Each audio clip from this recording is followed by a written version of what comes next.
بسم اللہ الرحمن الرحیم۔ ویورز، آپ دیکھ رہے ہیں نیوز ٹو یو۔ امید ہے آپ خیریت سے ہوں گے۔ نواز شریف کی کچھ جو بیرون ملک مصروفیات ہیں اور پھر جو ایک آپریشن جاری ہے اور آرمی چیف کو ایک نئی رپورٹ جو پیش کی گئی ہے، اس کے تناظر میں آج جو ہے وہ گفتگو کی جائے گی۔ اور سب سے پہلے تو میں آپ کو بتا دوں کہ جو سمگلرز اور ذخیرہ اندوزے ہیں اس کے خلاف جو کریک ڈاؤن اس وقت جاری ہے، اور اس کے نتیجے میں جو ڈالر ہے وہ جو ہے وہ تقریباً کوئی 50 روپے سستا ہوا ہے۔ اور یہ بھی آپ کو بتا دوں کہ نہ صرف ڈالر سستا ہوا ہے بلکہ جو دیگر کرنسیز ہیں پاکستانی روپے کے مقابلے میں وہ بھی سستی ہوئی ہیں، جس میں پاؤنڈ ہے، یورو ہے، درہم ہے وہ، اور جو سعودی ریال ہے اس کی قیمت میں بھی کمی آئی ہے۔ اور اگست 2023 میں ڈالر بلند ترین سطح 335 پہ تھا، وہ 280 پہ آ گیا ہے۔ اور اب یہ ہوا کہ جو میں آپ کو بڑی خبر بتانا چاہ رہا ہوں کہ FIA نے جو ایک کریک ڈاؤن ڈالر مافیا کے خلاف کیا، ذخیرہ اندوزوں کے خلاف کیا، اسمگلروں کے خلاف کیا، تو اس کریک ڈاؤن کے دوران جو پاکستان میں قومی جو ذخائر تھے زر مبادلہ کے، وہ 7.6 ارب ڈالر تھے، وہ اب تقریباً کوئی اس میں 1 ارب ڈالر کا اضافہ FIA کی وجہ سے ہوا، اور FIA اور دیگر جو سیکیورٹی فورسز ہیں، انٹیلیجنس ادارے ہیں، ان کے آپریشن کی وجہ سے ہوا۔ تقریباً 900 ملین ڈالر، یا آپ کہہ رہے ہیں کہ 1 ارب ڈالر جو ہے وہ کم و بیش انہوں نے قومی خزانے میں جمع کروایا ہے۔ اور یہ وہ پیسہ ہے جو کہ ڈالر کو سٹاک کر کے وہ اس کو چھپایا گیا تھا، وہ نکالا گیا۔ پھر آپ نے جو بہت زیادہ جو رقم غیر قانونی طور پر رکھی ہوئی تھی لوگوں نے گھروں میں یا دیگر جگہوں کے اوپر، اور جو اسمگلنگ ہو رہی تھی اس کے اجناس کی صورت میں، وہ ساری کارروائیاں جو ہے وہ جاری ہیں۔ اور اس حوالے سے آرمی چیف اور وفاقی حکومت کو رپورٹس جو پیش کی گئی ہیں اس میں یہ بات سامنے آئی کہ صرف 1 ماہ کے عرصے کے دوران اتنی بڑی کارروائیاں ہوئیں کہ 1 ارب ڈالر جو ہے وہ قومی خزانے میں جو ہے وہ واپس آیا ہے۔ تو یہ اچھی خبریں بھی سیاست سے ہٹ کر ہمیں شیئر کرنی چاہیے، آپ لوگوں کو بتانی چاہیے کہ یہ اقدامات بھی ہو رہے ہیں اور ان کے یہ جو نتائج ہیں وہ سامنے آ رہے ہیں۔ اب یہاں پہ اس چیز کو بھی مد نظر رکھا جانا بہت ضروری ہے کہ اس آپریشن کے دوران یا اس کریک ڈاؤن کے دوران بہت زیادہ لوگوں نے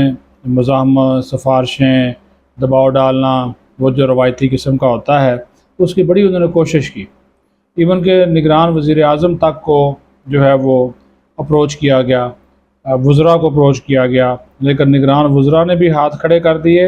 اور نگران وزیر اعظم نے بھی کہا کہ یہ ان کے بس کی بات نہیں ہے، یہ آپریشن جو ہے وہ جاری رہے گا۔ بلکہ وہ نگران وزیر اعظم انوار اللہ کاکڑ تو ایسے لوگوں کو یہ کہتے رہے ان کے پاس سفارشیں لے کر آئے تھے، انہوں نے کہا کہ بھائی یہ میرے بس میں اب نہیں رہا، یہ آرمی چیف کا بھی ڈیسیجن ہے، تمام اداروں کا ڈیسیجن ہے، حکومت کا ڈیسیجن ہے، میں اس کو بیک آؤٹ نہیں کر سکتا۔ جو آپ کے پاس مال پانی ہے وہ آپ مال پانی نکالیں، قومی خزانے میں جمع کرائیں، اور اس چیز سے جو ہے وہ آپ جان چھڑائیں۔ دوسری بات کہ نواز شریف جو ہیں وہ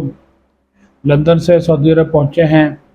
لندن میں کچھ غیر ملکی سفارتکاروں نے ان سے ملاقاتیں کی ہیں۔ اب وہ سعودی عرب میں زیادہ تر قیام مدینہ منورہ میں کریں گے پاکستان واپس آنے سے پہلے، اور ان کا جو دورہ چین تھا اور دورہ قطر وہ ابھی تک فائنل جو ہے وہ نہیں ہوا، لیکن جو ان کی واپسی ہے وہ واپسی جو ہے وہ کنفرم ہے۔ یہ میں آپ کو بتا دوں، وہ واپسی میں اس میں ابھی تک کسی قسم کی کوئی تبدیلی نہیں ہے، کل بھی میں نے آپ سے کہا تھا۔ لیکن جو ملاقاتیں ان کے ساتھ ہو رہی ہیں اور جس قسم کا ایجنڈا اور ویژن وہ لے کر آنا چاہ رہے ہیں پاکستان کی بہتری کا، وہ چاہ رہے ہیں کہ پاکستان کے اندر جو انویسٹمنٹ ہے وہ آئے، اور وہ خاص طور پر مداخلت نہیں چاہتے نواز شریف، عمران خان اینڈ کمپنی کی، نہ اس کی سیاسی جماعت کی۔ تو وہ کہہ رہے ہیں جی اگر میں نے پاکستان میں حکومت چلانی ہے تو معاملات سیدھے کرنے ہیں، تو کوئی ان کے ساتھ کمٹمنٹ یہ تو ان کے ساتھ وہ حاصل کر لی گئی ہے، یہ کمٹمنٹ ان سے طے بھی کر لی گئی اور ان سے وعدہ لے لیا گیا کہ نہ وہ پنگے بازی کریں گے اسٹیبلشمنٹ کے ساتھ اور نہ اسٹیبلشمنٹ ان کے ساتھ کسی قسم کا کوئی ہاتھ کرے گی، جیسا کہ ماضی میں ان کے حوالے سے بہت سی چیزیں ہوتی رہی ہیں۔ تو یہ ایک جو ثالث سے انہوں نے ایک معاہدہ جو ہے وہ طے کروا دیا ہے، اور نواز شریف جو ہے وہ اس چیز کا اعادہ کیے ہوئے ہیں کہ وہ جو حکومت میں آئیں گے جب، تو وہ آ کر اپنا سسٹم جو ہے وہ اس کو سیدھا کریں گے اور ملک کی معاشی ترقی میں اپنا کردار ادا کریں گے۔ اسی سے ریلیٹڈ دوسری خبر کہ نون لیگ نے ایک بڑا فیصلہ یہ بھی کیا ہے کہ جو مولانا فضل الرحمان جو کہ اب تک ان کے ایک اتحادی ہیں، کیونکہ ابھی تک انہوں نے پی ڈی ایم کو باضابطہ توڑنے کا اعلان نہیں کیا، تو انہوں نے ایک بڑا فیصلہ یہ کیا کہ جو اس وقت حالات ہیں اس کو سامنے رکھتے ہوئے نون لیگ مولانا فضل الرحمان کے اس اقدام کی اور اس بیان کی قطعی سپورٹ نہیں کرے گی جو کہ وہ دے رہے ہیں کہ الیکشن جو ہے وہ جنوری میں نہ ہوں اور سردی کا بہانہ بنا کر ان کو ملتوی کیا جائے۔ نون لیگ یہ چاہے گی کہ الیکشن جو ہے وہ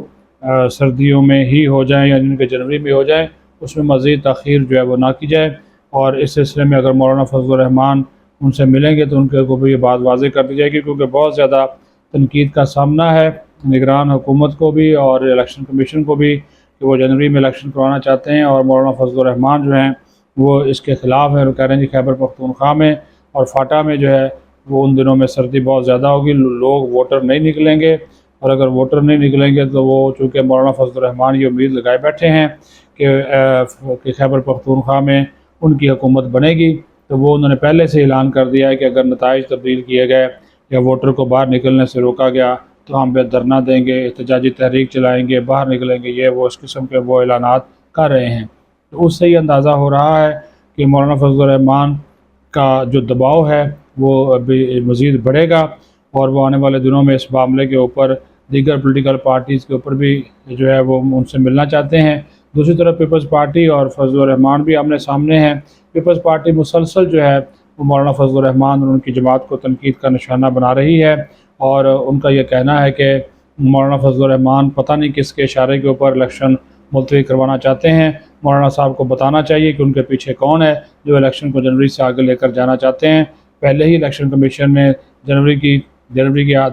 آخر کی تاریخ دی ہے، لیکن باضابطہ طور پر تاریخ کا اعلان نہیں کیا، اس کے اوپر شکوک و شبہات اٹھ رہے ہیں۔ اب مولانا فضل الرحمان کو آگے کیا گیا ہے کہ وہ الیکشن ملتوی کروانے کی کوشش کریں، اور ایسی کسی بھی کوشش کی پیپلز پارٹی جو ہے وہ مزاحمت جو ہے وہ کرے گی، لیکن مولانا صاحب کے یہ کہتے ہیں کہ الیکشن جنوری میں نہ ہوں، فروری یا مارچ میں ہو جائیں، سردیوں کے بعد ہو جائیں۔ اب ان کے پیچھے کون ہے؟ اسٹیبلشمنٹ ہے، لیکن ابھی اسٹیبلشمنٹ کے اس قسم کی کوئی اشارے جو ہے وہ ملے نہیں ہیں کہ اسٹیبلشمنٹ نے مولانا فضل الرحمان کو اس بیان کے اوپر جو ہے مادہ کیا، لیکن ظاہر ہے مولانا فضل الرحمان ایک سیاسی آدمی ہے، تو وہ اس سلسلے میں جو ہے وہ اپنا ایک ان کا نقطہ نظر ہے، اس نقطہ نظر کی انہوں نے جو ہے وہ سپورٹ کیا ہے، اور نون لیگ جو ہے وہ ان کی اس نقطہ نظر کی سپورٹ کرتے ہوئے نظر نہیں آ رہی، اور نون لیگ بھی چاہتی ہے کہ جنوری کے آخر میں ہی الیکشن ہو جائیں اور پھر حکومت جو ہے وہ بن جائے۔ اب مولانا فضل الرحمان اور نون لیگ جو ہے اس وقت تک جو اتحادی ہیں، وہ لگ رہا ہے کہ آنے والے دنوں میں جب یہ انتخابات عام انتخابات ہو جائیں گے تو مولانا فضل الرحمان نون لیگ کے ساتھ مل کر حکومت بنائیں گے، اور وہاں پر خیبر پختونخوا میں بھی مسلم لیگ نون ان کی اتحادی ہوگی، یہاں مرکز میں مولانا ان کے اتحادی ہوں گے۔ یہ تو چیزیں ہمیں جو ہے وہ نظر آ رہی ہیں، لیکن جو پیپلز پارٹی کا ایک بڑھتا ہوا نقطہ نظر ہے، ایک وہ جو تاثر دے رہے ہیں اور جس طرح کے ان کے بیانات آ رہے ہیں مولانا فضل الرحمان کے خلاف، اس سے یہ چیز جو ہے وہ واضح ہو رہی ہے کہ جو پیپلز پارٹی ہے وہ مولانا کے اس موقف سے قطعی طور پر اتفاق نہیں کرتی۔ فیصل کریم کنڈی ہو، شہری رحمان ہوں، شازیہ مری ہوں، خود بلاول بھٹو زرداری ہوں، وہ اب نام لے کر جے وائی فیک اور مولانا فضل الرحمان کا ان پر تنقید کرنا شروع ہو گئے ہیں، اور براہ راست اب توپوں کے رخ جو ہے وہ پیپلز پارٹی کے جے وائی فیک نے بھی جواب دینا ان کو شروع کر دیا ہے۔ تو اس سے تو یہ چیز بھی نظر آ رہی ہے کہ دونوں کا جو ایک سیاسی مخالفت ہے، وہ سیاسی مخالفت اب باقاعدہ طور پر جو ہے وہ شروع ہو چکی ہے۔ الیکشن میں یہ چیزیں ہوتی رہتی ہیں کہ ہلکے اتحادی بعد میں سیاسی دشمن بن جاتے ہیں، سیاسی دشمن مفاہمت میں بدل جاتے ہیں، یہ پاکستان میں کوئی نئی بات نہیں ہے، لیکن نون لیگ کا بھی مولانا فضل الرحمان کا الیکشن کو التوا کا شکار کرنے کی کوششوں اور اقدامات اور بیانات کی حمایت نہ کرنا ایک اچھا اقدام ہے۔ جتنی جلدی انتخابات ہوں گے، غیر یقینی کی صورتحال ختم ہوگی، جو بھی منتخب حکومت آئے گی آ کر وہ نظام کار سنبھالے گی، یہ زیادہ اچھی بات ہے، اور اس سے جو ہے وہ رزلٹ بھی اچھے نکلیں گے۔ معاشی طور پر پاکستان جو ہے وہ ایک بہتر جا رہا ہے۔ کچھ لوگ کہہ رہے ہیں کہ نومبر کے بعد ایمرجنسی لگ جائے گی، معاشی ایمرجنسی لگ جائے گی، اس قسم کی باتیں بھی نہیں کرنی چاہیے، کیونکہ یہ جو میں نے آپ کو رپورٹ پڑھ کر سنائی ہے اس سے یہ تاثر نظر آ رہا ہے کہ پاکستان میں معاشی طور پر اس کریک ڈاؤن کے نتیجے میں جو غیر قانونی معاشی سرگرمیاں اس میں کافی حد تک کمی آئی ہے۔ ذخیرہ اندوزوں اور سمگلرز کے خلاف جو آپریشن جاری ہے اس کے بھی جو ہے وہ دور راست نتائج جو ہے وہ سامنے آ رہے ہیں، اور ان نتائج کی وجہ سے ہی جو ہے وہ معاشی اشاریے بھی کچھ نہ کچھ بہتری کی صورتحال دکھا رہے ہیں۔ اللہ کرے پاکستان کے اندر معاشی استحکام آئے اور سیاسی استحکام بھی آئے، اور اس کے لیے الیکشن ضروری ہے۔ اپنا خیال رکھیں، بہت شکریہ۔